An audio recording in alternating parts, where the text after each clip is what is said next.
Selamat datang dan selamat beribadah di Gereja GPDI Kalvari Kupang. Mari sama-sama kita akan melihat pengumuman untuk jadwal ibadah sepekan. Oleh kuasa dan keala pihak kita siapa dapat melawan. Kita lebih dari pemenang, lebih dari pemenang, pemenang dalam segala perkara.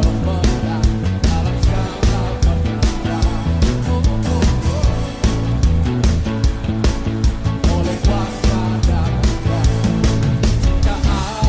pihak kita siapa dapat melawan. Kita lebih dari pemenang.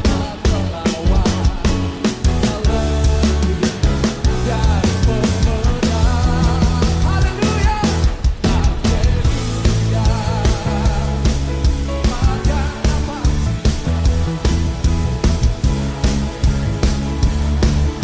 Kami juga mengucapkan selamat datang untuk para jemaat yang baru pertama kali bergabung di Gereja GPDI Kalvari Kupang. Sampai jumpa di ibadah-ibadah selanjutnya ya.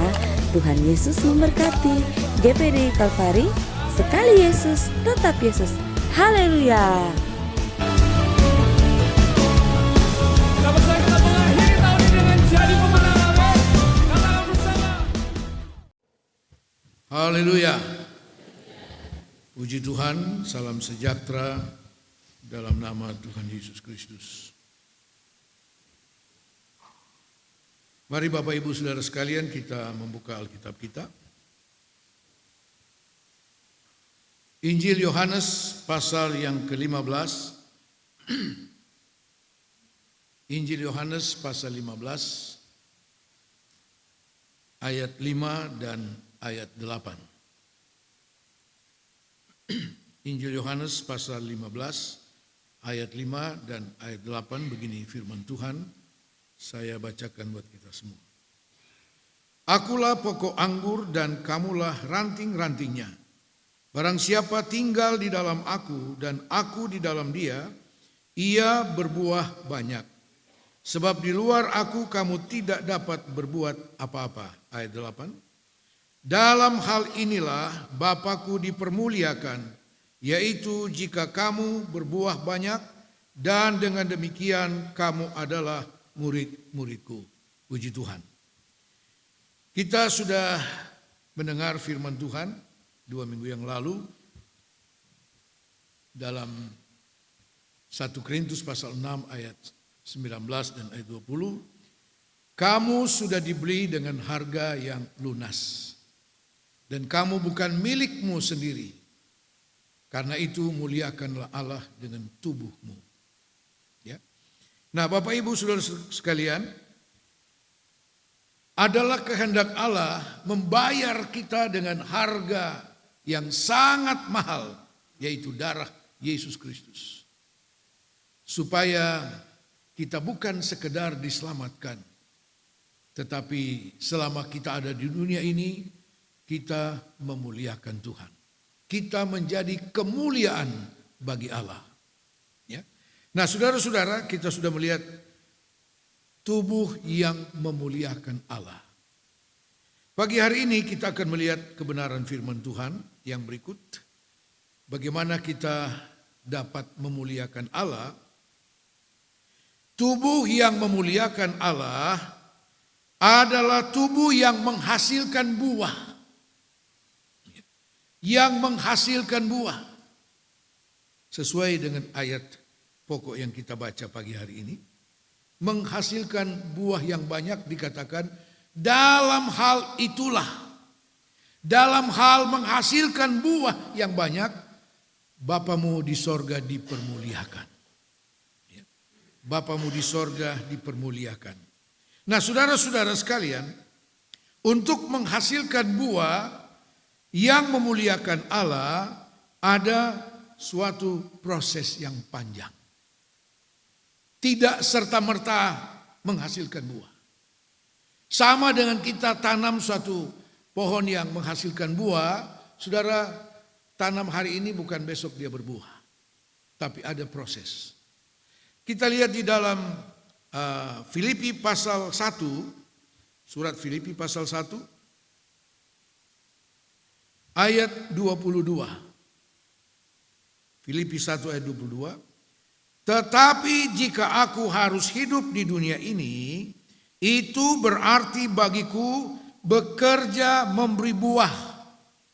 Jadi mana yang harus kupilih aku tidak tahu. Jika aku harus hidup di dunia ini, itu berarti bagiku bekerja memberi buah. Bekerja memberi buah. Ada proses. Untuk menghasilkan buah ada proses. Ya. Nah, saudara-saudara, karena Paulus katakan di sini, aku bekerja untuk menghasilkan buah. Caranya yaitu mulai dengan kalau kita mengharapkan satu buah, maka kita harus mulai dengan menabur benih. Ya, menabur benih. Orang yang tidak menabur tidak pernah akan menuai hasil. Mazmur 126 Mazmur 126 ayat 5 dan ayat 6. Orang-orang yang menabur dengan mencucurkan air mata akan menuai dengan bersorak-sorai. Orang yang berjalan maju dengan menangis sambil menabur benih pasti pulang dengan sorak-sorai sambil membawa berkas-berkasnya. Puji Tuhan. Ya. Orang yang menabur benih dengan mencucurkan air mata akan pulang dengan membawa hasil tuaian. Jadi ini yang dimaksud oleh Rasul Paulus. Jika aku harus hidup di dunia ini, bekerja memberi buah. Paulus berbicara tentang satu proses untuk menghasilkan buah. Dan Alkitab katakan dimulai dengan menabur benih. Ya. 2 Korintus pasal yang ke-9. 2 Korintus pasal 9. Ayat 6.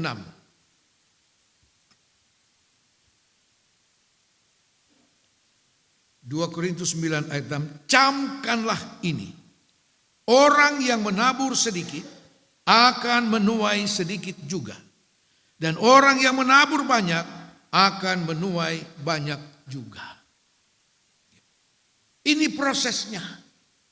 Kalau kita mengharapkan hasil yang banyak, buah yang banyak, tidak bisa tidak, kita harus menabur benih yang banyak pula. Itu kata firman. Kita menabur yang banyak, kita akan menuai yang banyak.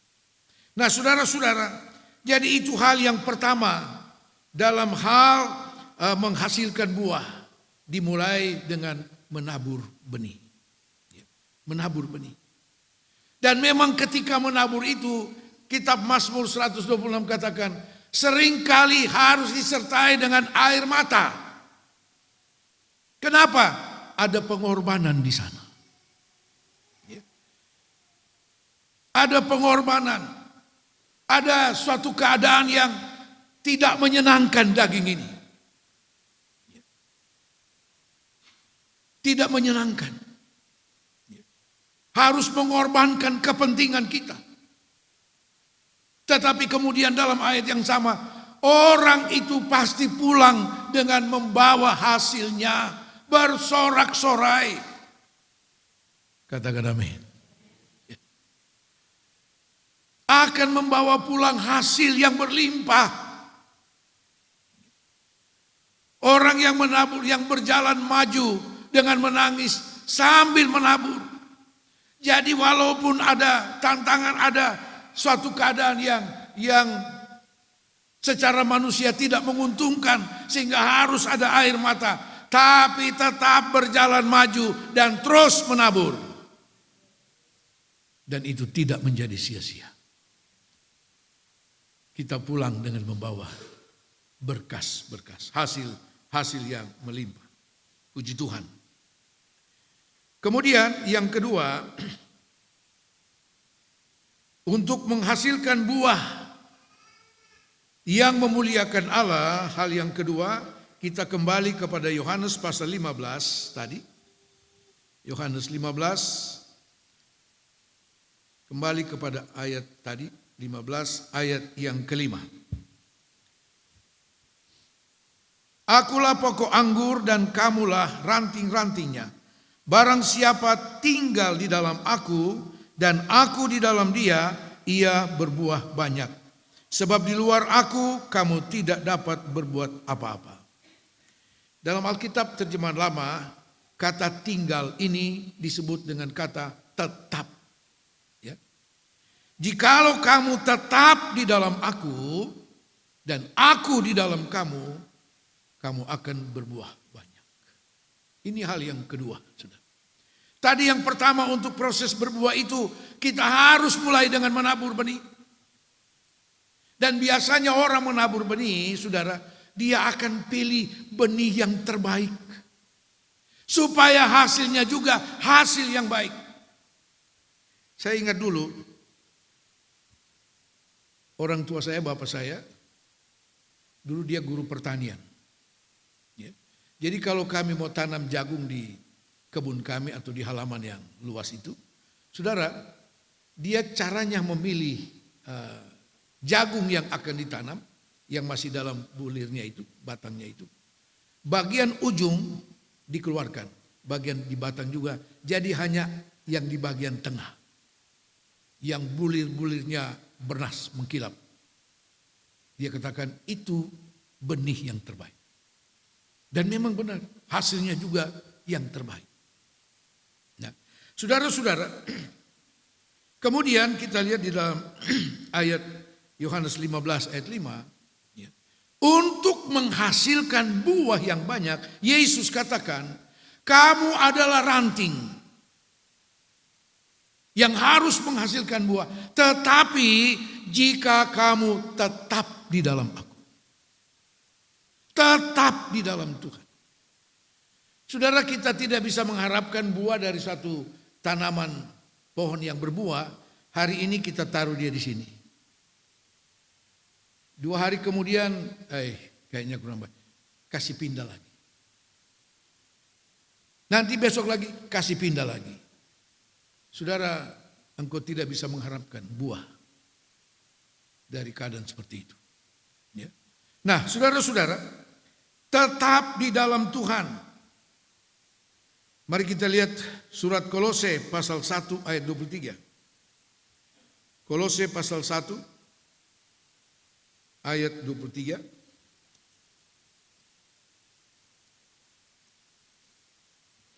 Sebab itu kamu harus bertekun dalam iman, tetap teguh dan tidak bergoncang, dan jangan mau digeser dari pengharapan Injil yang telah kamu dengar dan yang telah dikabarkan di seluruh alam di bawah langit, dan yang aku ini Paulus telah menjadi pelayannya. Jangan mau bergoncang, jangan mau digeser dari pengharapan iman kita yang sudah kita terima dari pengajaran-pengajaran firman Tuhan. Jangan mau digeser. Mari kita tetap di dalam Tuhan. Tetap di dalam kebenaran firman Tuhan.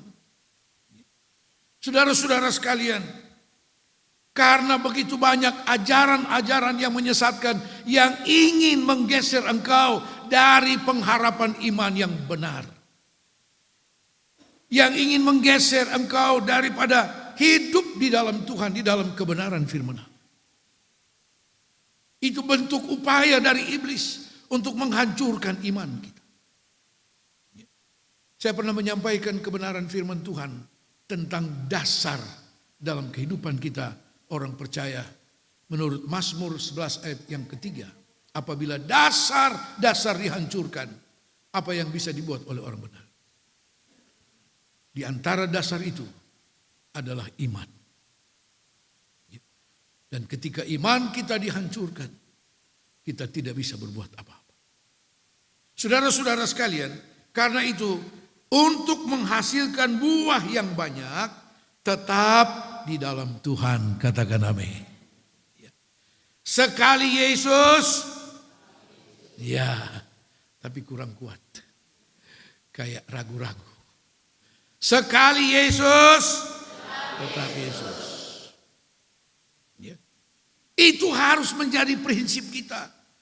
Tidak bisa ditawar-tawar. Ya. Kalau ada istilah NKRI harga mati, Yesus harga mati. Haleluya. Ya. Apapun saudara, apapun.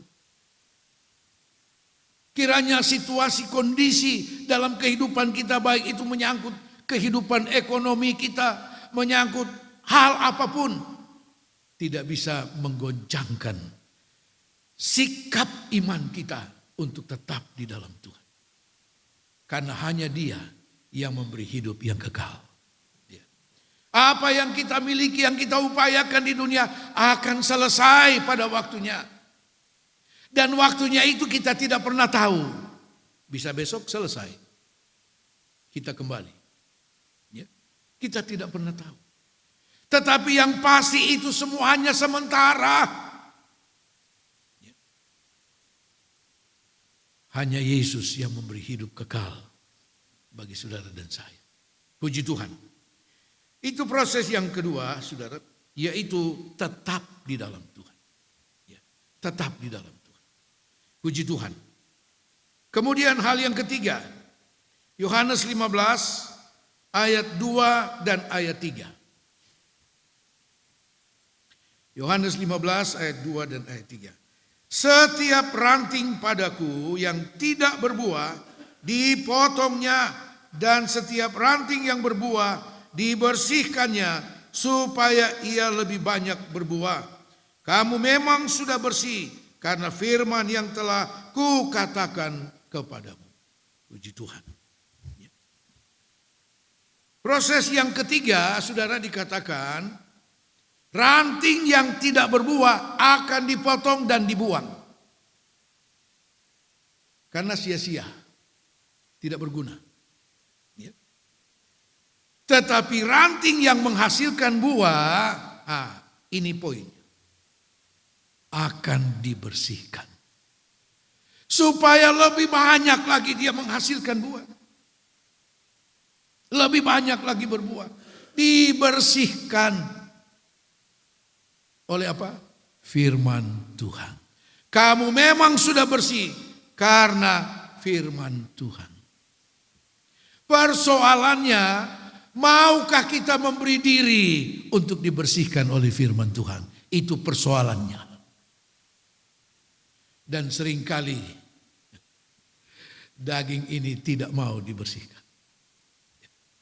Daging ini merontak, saudara, ketika mulai dijamah oleh firman Allah dan mulai dibersihkan dari hal-hal yang menyimpang dari firman Tuhan.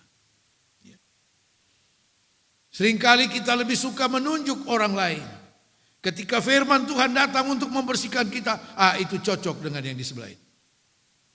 Itu cocok dengan. Semua firman Tuhan cocok untuk kita. Katakan amin. Karena tujuannya untuk membersihkan kita. Sebab dengan berbuah banyak itulah Yesus katakan, Bapamu di sorga dipermuliakan. Dengan menghasilkan buah yang banyak. Dan untuk berbuah banyak, kita harus mau memberi diri dibersihkan. Haleluya. Ya. Jangan jadi orang Kristen rupa bebek. Ya. Bebek, saudara, biar lagi dia berenang di kolam, di air, dia masuk lagi keluar, itu air tidak pernah melekat. Mau disiram juga, air tidak pernah melekat di bulunya. Lewat begitu saja. Kiranya kita jadi orang Kristen tidak seperti itu. Dengar firman Tuhan, waktu di gereja, haleluya. Sebentar dulu. Ya. Jangan seperti itu. Mari kita resapi firman Tuhan. Ya. Resapi firman Tuhan. Kitab Yeremia katakan, jika aku bertemu dengan perkataanmu, aku menikmatinya. Haleluya. Aku menikmatinya. Karena namamu diserukan atasku. Ya. Menikmati. Kiranya kita semua yang hadir pagi ini, kita sungguh-sungguh menikmati firman Tuhan. Ya. Menikmati firman Tuhan. Saudara, orang yang menikmati sesuatu adalah orang yang memberi. Contohnya begini, kita masuk restoran, lalu kita ketemu menu yang betul-betul kita bisa nikmati. Ya. Biasanya begitu kita ketemu teman atau siapapun, kita akan bilang, so pernah coba itu restoran, waduh enak. Nah, orang yang menikmati adalah orang yang cenderung membagi. Ya. Tapi orang yang merasa memiliki adalah orang yang cenderung kikir.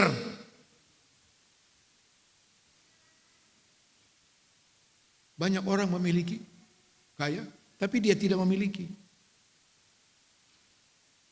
Dia tidak menikmati. Dia punya segalanya.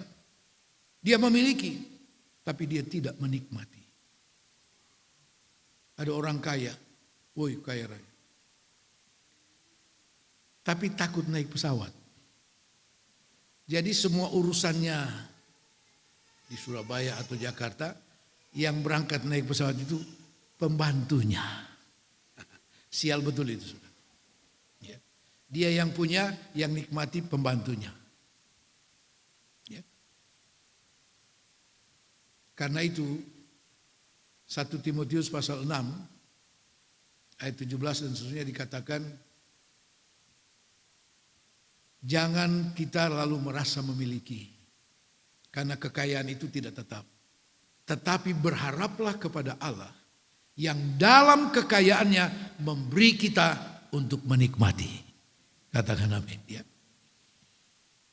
Saudara-saudara sekalian, karena itu kita lihat proses yang berikut ini adalah kita dibersihkan supaya menghasilkan buah yang banyak. Nah, untuk dibersihkan kita harus mau memberi diri. Ini saya Tuhan. Ya. Jangan pernah membenarkan diri di hadapan firman Tuhan. Saudara tahu cerita tentang seorang janda Siropuniki yang datang kepada Yesus untuk minta pertolongan karena anaknya dirasuk setan. Hampir mati. Kita tahu ceritanya itu dalam Matius pasal 15. Oh, murid-murid usir dia. Tetap dia tidak bergoyang. Bahkan Yesus pun sudah katakan, anak manusia datang hanya untuk domba-dombanya. Tidak untuk orang kafir. Wanita ini orang kafir, bukan orang Israel. Tetap dia maju terus. Sampai Yesus katakan, tidak pantas roti diambil dari tangan anak, lalu dibuang kepada anjing. Wanita itu jawab apa? Benar Tuhan. Waduh. Itu luar biasa. Dia disamakan dengan anjing. Dia bilang benar Tuhan. Kalau kita subangun jalan. Jangan harap minggu depan ada di gereja.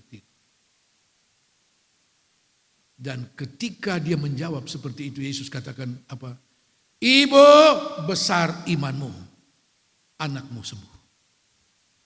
Luar biasa bukan? Oh, sejauh mana kita mau memberi diri dibersihkan oleh firman Allah. Sejauh itu apa yang engkau harapkan dijamin oleh Tuhan. Diberikan oleh Tuhan. Jangan pernah membenarkan diri di hadapan firman Tuhan. Saudara, kita ini siapa? Kita masih dalam proses pembersihan itu. Kita masih dalam proses untuk terus dibersihkan oleh firman Allah. Supaya semakin berbuah banyak. Nama Tuhan dimuliakan. Itu yang diminta oleh Tuhan bagi kita semua. Puji Tuhan. Saudara-saudara sekalian. Dan yang membersihkan kita, Yesus katakan kamu memang sudah bersih. Karena firman yang telah kukatakan kepadamu. Puji Tuhan. Kemudian yang keempat, saudara. Buah-buah apa yang memuliakan Allah? Mari kita lihat. Matius pasal yang ketiga. Matius 3 ayat 8.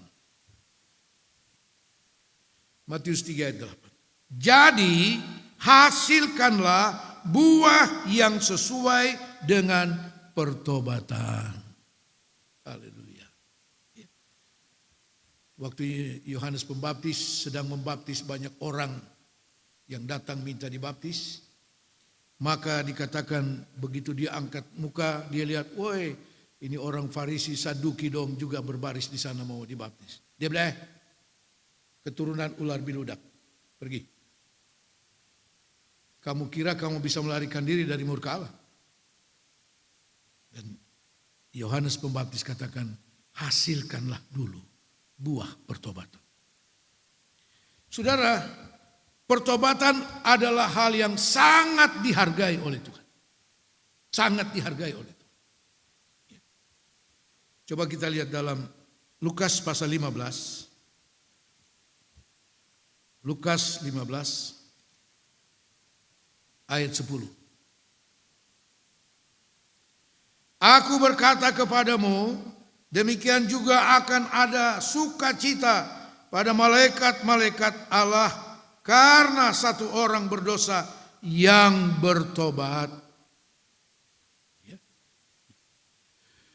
Semua penghuni sorga bertempik sorak memuliakan Allah karena satu jiwa bertobat. Tidak pernah ada sorak-sorai seperti itu di sorga ketika saudara menjadi kaya raya.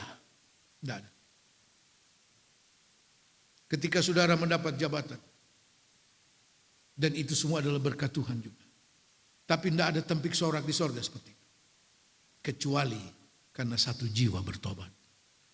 Betapa nilai pertobatan itu sangat dihargai oleh Tuhan. Sangat dihargai oleh Tuhan. Punya nilai yang sangat berharga di hadapan Tuhan. Saudara-saudara, karena itu buah yang memuliakan Allah di antaranya adalah buah pertobatan. Katakan amin. Buah pertobatan. Jangan di antara kita lalu berkata, oh saya sudah bertobat 30 tahun yang lalu. Saudara, pertobatan adalah satu proses ilahi sampai gereja mencapai kesempurnaan. Katakan amin. Ketika kita mencapai kesempurnaan menjelang kedatangan Tuhan, itulah akhir dari satu proses pertobatan. Selama kita hidup dalam daging ini, proses pertobatan berjalan terus. Karena setiap hari kita diperhadapkan kepada segala bentuk keinginan yang ingin menghancurkan kehidupan rohani kita. Ya. Pertobatan. Yang berikut. Lukas, kita sudah lihat tadi Lukas 15 ayat 10, yaitu pertobatan yang sangat berharga di hadapan Allah. Kemudian Efesus pasal 5 ayat 8 dan ayat 9. Efesus 5 ayat 8 dan 9. Apa itu buah yang memuliakan Allah? Efesus pasal 5 ayat 8 dan 9. Memang dahulu kamu adalah kegelapan, tetapi sekarang kamu adalah terang di dalam Tuhan. Sebab itu hiduplah sebagai anak-anak terang. Karena terang hanya berbuahkan kebaikan dan keadilan dan kebenaran. Haleluya. Buah terang. Paulus katakan dahulu kamu adalah kegelapan. Benar, kita hidup dalam kegelapan. 1 Petrus 2 ayat 9 katakan kamu sudah dipanggil keluar dari kegelapan kepada terangnya yang ajaib. Hiduplah sebagai anak-anak terang. Karena terang itu berbuahkan kebaikan, keadilan dan kebenaran. Buah inilah yang Tuhan inginkan dari kehidupan kita. Buah inilah yang memuliakan Allah. Ketika kita hidup dengan segala hal, perbuatan-perbuatan baik, saudara, itu memuliakan Allah. Kita berlaku adil dalam hidup ini, itu memuliakan Allah. Dan ketika kita hidup dalam kebenaran, melakukan kebenaran dengan sungguh, itu sangat memuliakan Allah. Muliakanlah Allah ketika engkau berbuah banyak. Dan buah itu harus terus bertambah, meningkat, lebih banyak lagi. Dan ketika engkau menjadi anak Tuhan yang memuliakan Allah, saya jamin Tuhan menaruh perhatian kepadamu. Yohanes 15 ayat 1 dimulai dengan, akulah pokok anggur yang benar, Bapakku pengusahanya. Alkitab terjemahan lama katakan Bapakku pembelanya. Bapakku pembelanya. Pembela daripada pokok anggur itu. Pembela daripada anggur yang menghasilkan buah. Saudara-saudara, memang orang yang berbuah atau tanaman yang berbuah itu selalu ada risiko. Contohnya di samping gereja ini dulu ada pohon mangga. Kalau ada yang saudara masih ingat. Itu buahnya hampir sampai di tanah. Begitu lebat. Resikonya anak-anak yang ya mau bilang nakal tidak juga sebenarnya. Cuma karena mereka ingin itu mangga. Mereka tidak bisa masuk, lempar. Saudara, saya pikir-pikir daripada kaca jendela gereja ini yang jadi korban, sudahlah. Tetapi bahwa pohon yang menghasilkan buah, apalagi itu buah yang ya model-model mangga itu, dulu karena buahnya banyak mau sampai di tanah, saudara, supaya pengerja tidak sembarangan pergi petik, Ibu Rohani taruh nomor, mumpung tidak terlalu taruh nomor. Jadi waktu saya ke Manado baru-baru ketemu dengan mantan jemaat kita, yang sudah ada di Manado sana, dia tanya, Om itu pohon mangga masih ada? Oh sudah tidak ada. Kenapa? Saya ingat dulu Ibu Rohani taruh nomor. Saya bilang bukan untuk jemaat, untuk pengerja. So, kadang-kadang ada yang nakal juga. Saudara-saudara, selalu menjadi perhatian ketika pohon itu berbuah. Tapi jangan takut berbuah. Karena Yesus katakan, Bapakku pembelanya. Bapakku pembelanya. Saudara tidak pernah lihat pohon mangga ketika ada anak-anak yang coba mendekati, lalu dia kejar itu anak-anak. Tidak ada pohon mangga begitu, bukan? Tentu pemiliknya yang akan jaga dia. Jangan takut berbuah. Bapa di sorga menjadi pembelamu. Haleluya. Nah, puji Tuhan. Saudara-saudara, yang terakhir, buah apa yang memuliakan Allah? Galatia pasal 5. Galatia pasal 5 ayat 22 dan ayat 23.